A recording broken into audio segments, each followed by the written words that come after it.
कथा का नाम है अछूत कौन। महात्मा बुद्ध प्रवचन सभा में आकर मौन बैठ गए। शिष्य समुदाय उनके इस मौन के कारण चिंतित हुए कि कहीं वे अस्वस्थ तो नहीं है। आखिर एक शिष्य ने पूछ ही लिया, भंते अब आज इस तरह मौन क्यों है?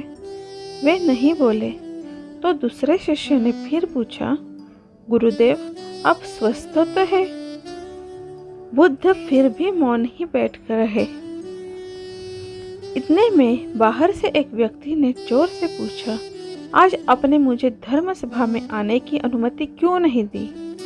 बुद्ध ने कोई उत्तर नहीं दिया और आंखें बंद कर ध्यान मग्न हो गए।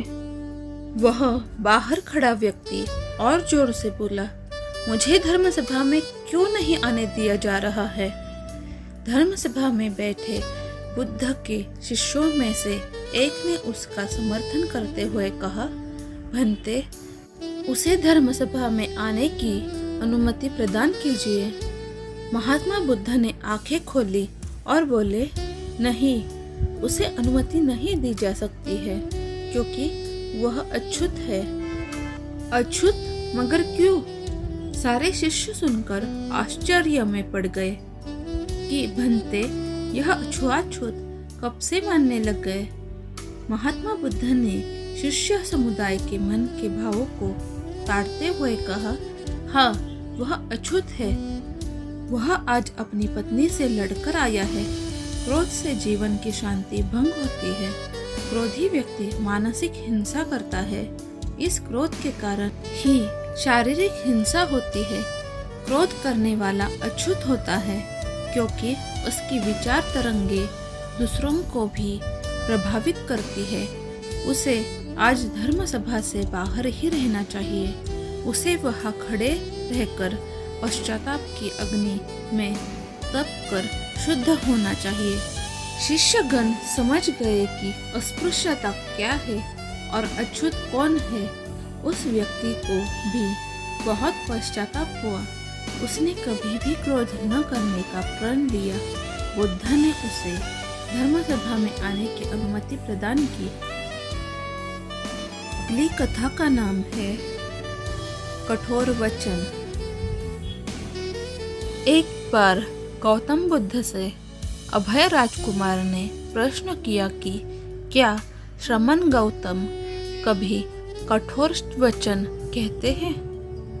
उसने सोच रखा था कि नहीं कहने पर वह बताएगा कि एक बार उन्होंने देवदत्त को नरकगामी कहा था, और यदि हाँ कहे तो उसने पूछा जा सकता है कि जब आप कठोर शब्दों का प्रयोग करने से स्वयं को रोक नहीं पाते, तब दूसरों को ऐसा उपदेश कैसे देते हैं? बुद्ध ने अभय के प्रश्न का आशय जान लिया। उन्होंने कहा, इसका उत्तर न तो हाँ में दिया जा सकता है और नहीं में।